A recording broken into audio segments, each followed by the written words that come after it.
on a healthcare power of attorney, that there's the thought process that a person who has a permanent state of unconsciousness in a terminal condition is unable to, of course, make any decisions, right?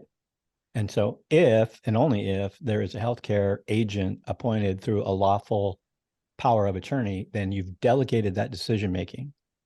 And everything about the human personality is to procrastinate until it's too late, right? And so now you are unconscious and a person can make a decision on your behalf.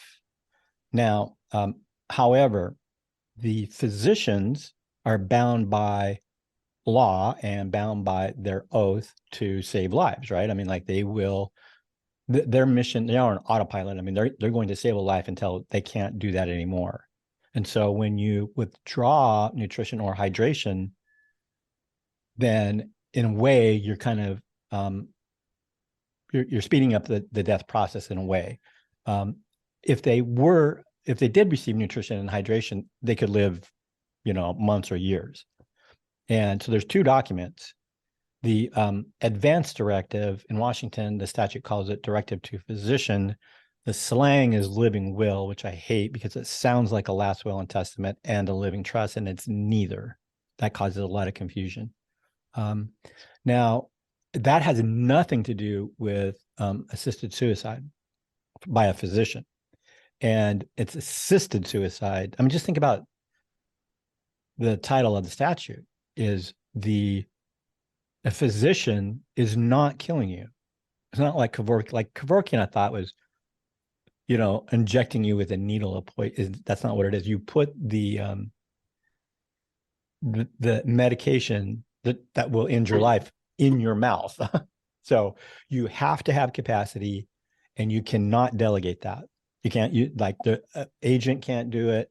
Healthcare directive, it is inapplicable in that particular situation. And one of the things that kind of bothers me is it's just like how little thought is given to the healthcare planning side of a case. Like how many minutes have we talked about legally effective healthcare plan, like what we want? What I've noticed is okay, so just yesterday I had a conversation with a person who her husband is basically chronically ill. And the question I have is, what is the plan? What is a healthcare plan? And there's basically none. The doctor goes from meeting to meeting to meeting. So she brings her husband to dialysis every single day. And she will do that until there's some event. And the event could be a stroke. At that point, then it kicks into ER, it kicks into hospital if he survives the stroke. Then where does he go from the hospital? Like when you have a stroke and they've you're now in a what Medicare uses a term, I forgot what it was. Like you're in a status quo, I can't remember the word, but it's status quo state. You're not getting worse and you're not getting better, but you had a stroke. So at that point, you are released from the hospital to a nursing home or a skilled nursing facility. And that's the problem. And so many people are on this path towards that kind of problem, and they're relying upon, I just go where the doctor tells me, and then I go to a specialist, and then I go to dialysis, and then I go, and they're just going from meeting to meeting to meeting, and they don't have a clear path as to, number one, what the care will be, number two, how expensive it will be. I asked her, I said, how is this affecting your retirement nest egg? How many times have I talked about nest egg? I mean, like retirement nest egg, that's the reserve fund, the discretionary spending. And how is this big medical problem of your husband affecting that? She goes, I don't know. I haven't gotten a bill. Because of, insurance is it's a Medicare, right? And so here I am trying to help Googling Medicare. Like, does Medicare pay for dialysis? You know what Medicare.gov said? Medicare pays for most dialysis treatments. Okay, that's helpful. What it didn't say all, it said most. So what doesn't it pay for? And that's really like the law is the flip side of medicine. The care costs money. As attorneys, our job is to figure out what the law says and how we can find a funding source for the treatment. So that can go on for a prolonged state. What people do, medical services is like just pay cash until you have no money left, then roll over to Medicaid. I'm like, yeah, but if we did that intelligently, we could have a higher quality of life for our ill loved one at a higher level of care, higher comforts for a longer time period. It's in our best interest to defend our family against this weird model of just kind of going from meeting to meeting and not knowing exactly where the train's going to end. I'm not saying I can predict the mortality of a chronically ill person, but it just kind of bugs me. We don't forget that Boom Show Laws of Money podcast is more than just a podcast. It is also a membership site and an online academy. I admit it's been a work in progress, but man, that site's looking great. The second thing is we do more than just talk about the law. We have a group called Family Leaders, and we get together once a week. I really love it. I'm like everybody else in that group, becoming kind of addicted to it. I'm proud of that because the content's great and the conversation's great. And we talk about things tangential to retirement, but not necessarily in the wheelhouse of the law. That's one way to learn. Conversations with other people. And the conversations that we have orbit around asset protection and estate transfer law, but the family leaders who come just keep coming back because they realize it's not just learning the rule, it's not just having the legal documents. Implementation is everything. I got an interesting thing. I went with my mother-in-law to her heart doctor, and she kind of complained to the heart doctor and said, "Hey, this medication that you prescribed is cost me $139 a month for, and she gets a 3-month supply." And the doctor said, "Hey, what we've been doing is having our patients order online through a Canadian medical pharmacy, and the cost of the drug through this pharmacy, online Canadian pharmacy, is $42 for 3 months." Wow. Versus $139 a month. And I'm thinking something's not right here. And I know we all talk about high medical drug costs, but that's ridiculous. Well, let's look at it with our framework that you guys are learning a legal framework, right? So we know that really law is the language of our society.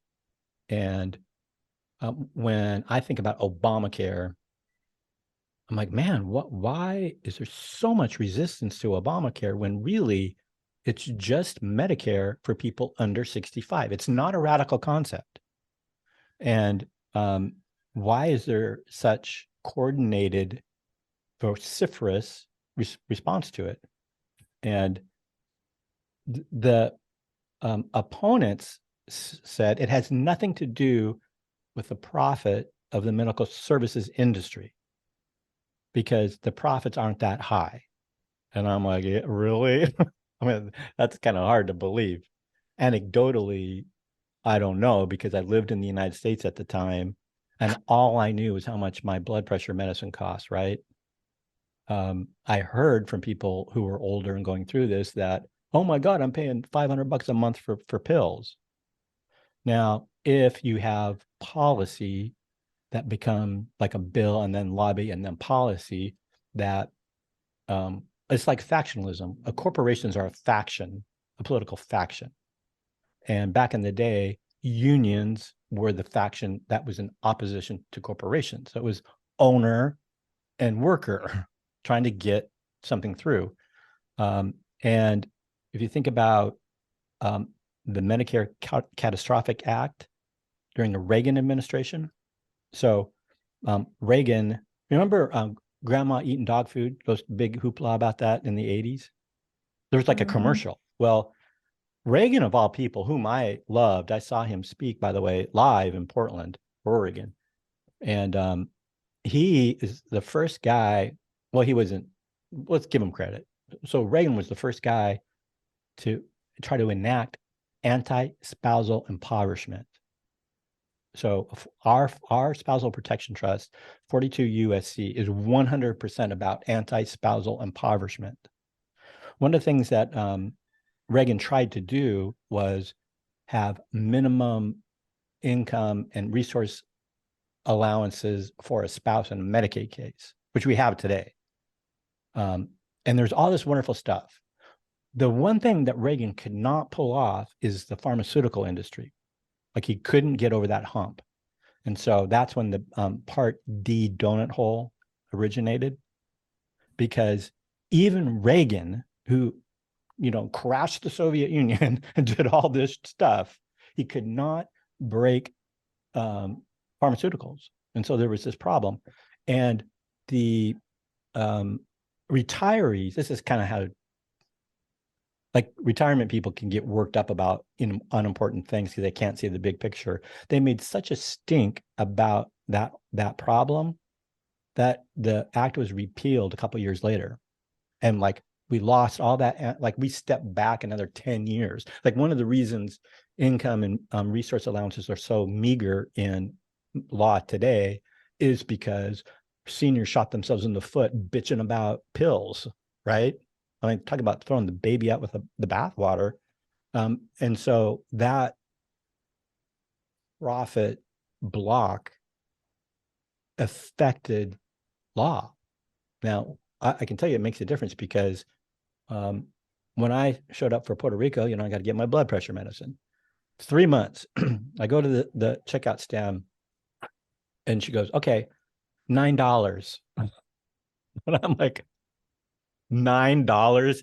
No, this is for 3 months. I mean, that would be like one day in the US for the same medication. And so, yeah, if you are in the four corners of the United States, you have to pay a premium to Pfizer. But you can see how these things affect each other. Like, there's interactions between these different blocks of code, which start from what people need. Actually, I mean, like, to me, healthcare should be something the richest country in the history of the world should be able to, like, it should be, I don't know why. Oh man, I don't know. Bothers me. Did you know that the 45% of Americans have a median net worth of $95,000 or less? Did you know that the median net worth of people between 65 and 74 is about $266,000? Wow. I know, and that's why. Well, actually, okay, so the liberal is going to come out at me. That's why there's a 1% tax on wealth. Like they want to fix that. They want the majority of Americans who can't afford anything, and so, like, to me, I don't understand why people don't think strategically. Like, I look at it as a glide path. What's our definition of plan? Like, a plan, according to the Army, is under the art and science of understanding a situation. What are your family? What is the trust? What are your goals? What is do you have a disabled child? That's important. If you have a lot of debt, that's important. Like, all these things are understanding the situation. But what is your desired future? That's what the Army says. Understand the situation to envision a desired future, and then laying down ways to make that future come about. A plan, 3 parts. And so most people, they don't think about the desired future. And the desired future is you want your surviving spouse to be healthy, to have money until the finish line. And if you do that correctly, there's going to be more money left over. Like the probability of having a lot more money left over compared to somebody who just denies the law is much higher. At that point, then you're looking after your kids. You want them to have as much money in their pocket as possible. Do you know why medical is the biggest target of hackers? Breach into databases and steal records. Mm. The medical services industry, tangentially the medical insurance industry. I'm saying this because I'm looking up Medicare Parts A and B premiums for 2023. And on the side, they're responding to a data breach at a subcontractor. And so there's a reason why hackers target Medicare and other medical places. And the reason is really not sick. It just tells you a lot about society. The reason is they can steal the identity of somebody who has insurance Oh no. to get treatment for a sick person who is uninsured. This is the wealthiest nation in the history of the world. When people are dying, they have to steal the identity of an insurance company that's big, fat, and happy, so a poor person doesn't die. That's why, like that's the thing that doesn't bother opponents to Obamacare. Like they don't look at it like that as being a problem, So let me ask, I got a question. If I'm impoverished, I have less than $2,000 in any investment, and maybe my Social Security is $1,000 a month, and I need a heart transplant, and I need or kidney dialysis, or I need some very expensive medical procedure to stay alive, and I need expensive drugs. Does Medicaid pay for all that? No. Or how? Yeah. So No. there's a dividing line between the two programs. Medicaid, there's a two-part test. One is you have to have a medical need. Second, you have to have financial need. Now, when it comes to long-term care, that's after the surgery. Like chronic care is, I need a heart transplant. That is not within the realm of long-term care. Long-term care is just keeping you can't, like you need assistance with activities of daily living. Like if you think about assisted living, it's only you need help going to the bathroom and walking down to the cafeteria.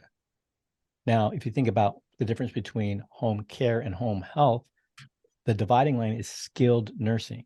So skilled nursing is a license in which a nurse, like injections, like a insulin injection, that it has to be by a nurse.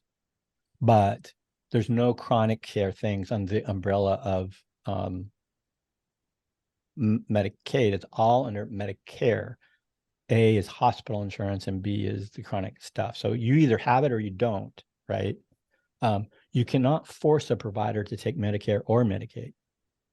So that like it's a $1.2 million operation to replace a heart. They're going to take the person that can pay the 1.2, right? I mean, Yeah. So that one that can't just dies, eh? yeah, that's, Wow. I mean, like you mentioned that you read something or had a relative or something that had that problem. I mean, they will die. That's the reality of it.